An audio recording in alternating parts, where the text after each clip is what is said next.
ശബരിമല സ്വർണ്ണക്കൊള്ളയെപ്പറ്റി നമുക്കൊക്കെ എല്ലാവർക്കും അറിയാം. കടകംപള്ളി സുരേന്ദ്രനെയും അതുപോലെ 2025 വരെ അവിടെ പ്രസിഡന്റായിരുന്ന പ്രശാന്തിനെയും ചോദ്യം ചെയ്യും എന്നാണ് നമ്മളെല്ലാം കരുതിയത്. പക്ഷെ ചോദ്യം ചെയ്തിരിക്കുന്നു. കഴിഞ്ഞ ശനിയാഴ്ച 2 പേരെയും ചോദ്യം ചെയ്തിട്ടാണ് ഇപ്പോൾ വാർത്ത വരുന്നത്. ഈ വാർത്ത ആർക്കും ലഭിച്ചില്ല. രഹസ്യമായിട്ടായാലും ചോദ്യം ചെയ്ത് അവരെ വിട്ടയച്ചു. വീണ്ടും അവരെ ചോദ്യം ചെയ്യുമായിരിക്കാം.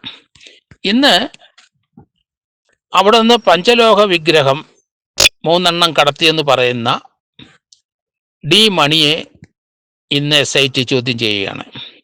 മണി 4 വക്കീലന്മാരുമായിട്ടാണ് SITയിൽ ഹാജരായത്. മണിയോടൊപ്പം മണിയുടെ സുഹൃത്തായ ഒരു സഹകാരി അയാളും കൂടെ വിളിച്ചിട്ടുണ്ട്. അയാള് ബാലമുരുകൻ എന്ന് പറയുന്നു, പേര് വ്യക്തതയില്ല. എങ്കിലും ആള് ആ ഫോണിൻ്റെ ഉടമസ്ഥനെ തന്നെയാണ് വിളിച്ചു വരുത്തിയിരുന്നത്. ഇതിനകത്ത് ഡി മുരുകൻ്റെ മൊബൈൽ ഫോണ് ബാലമുരുകൻ എന്നൊരാളുടെ പേരിലാണ് എന്നാണ് ഇപ്പം മനസ്സിലാകുന്നത്. അയാൾ തട്ടിപ്പൊക്കെ അവിടെ ഉണ്ടല്ലോ ഇഷ്ടം പോലെ.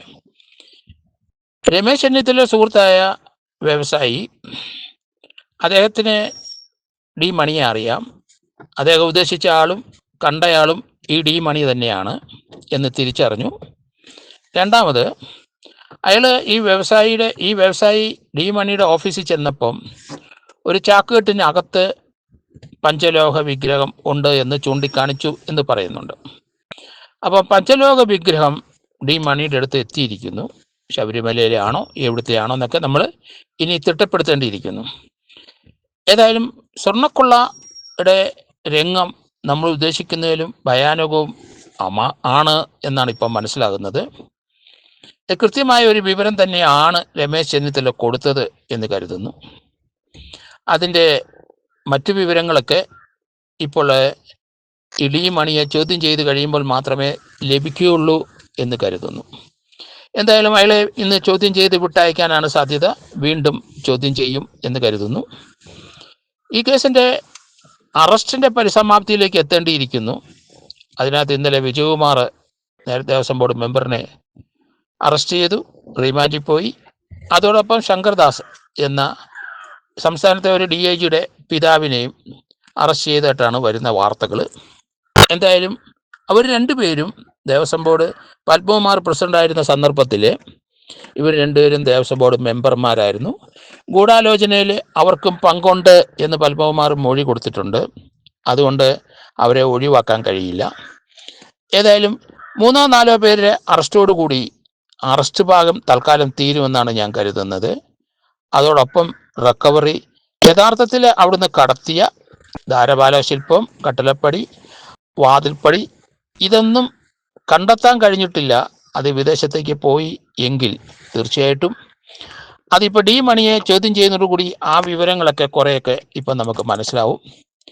അതോടുകൂടി ഇതിന് തൽക്കാലം ഒരു ശാന്തിയാവും എന്നെനിക്ക് തോന്നുന്നു. കാരണം ഈ പഞ്ചലോക വിഗ്രഹം വിദേശത്ത് പോയെങ്കിൽ കണ്ടെടുക്കാൻ താമസിക്കും.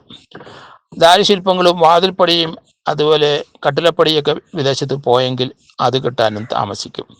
അതുകൊണ്ട് SITയുടെ അന്വേഷണം, അറസ്റ്റ് എത്രയും പെട്ടെന്ന് ചെയ്യാനുള്ളവരെ മുഴുവൻ അറസ്റ്റ് ചെയ്ത് റിമാൻഡ് ചെയ്യുക. അതിനുശേഷം ഈ ഇപ്പം കിട്ടിയ തെളിവുകളും ഓറൽ എവിഡൻസും വെച്ച് ചാർജ് ഷീറ്റ് കൊടുക്കാൻ ശ്രമിക്കാനേ കഴിയുകയുള്ളൂ.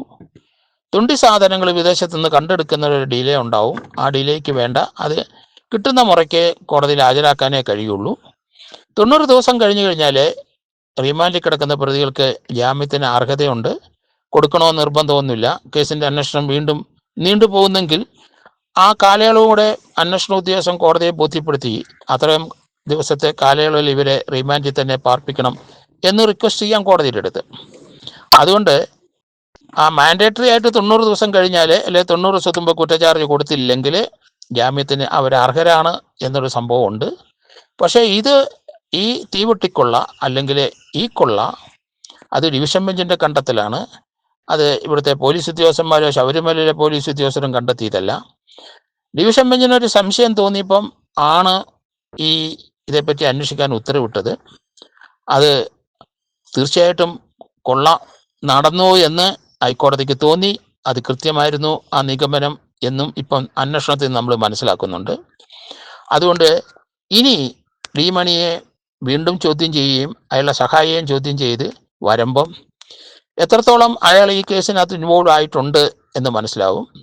അതോടൊപ്പം തന്നെ കടകംപള്ളിയെ ചോദ്യം ചെയ്തപ്പം ഉണ്ണികൃഷ്ണൻ പോറ്റിയെ അറിയാം എന്ന് കടകംപള്ളി സമ്മതിച്ചതായിട്ടാണ് ഇപ്പം വരുന്ന വാർത്തകൾ. ഏതായാലും ഇതിനകത്ത് നമ്മൾ ഒരിക്കലും പ്രതീക്ഷിക്കാത്ത അത്യുന്നത പദവിയിൽ നിൽക്കുന്ന പലരും 3-4 പേരെയും കൂടെ അറസ്റ്റിലേക്ക് കൊണ്ടുവരും, അറസ്റ്റ് ഉണ്ടാകും എന്ന് തന്നെയാണ് ഞാൻ കരുതുന്നത്.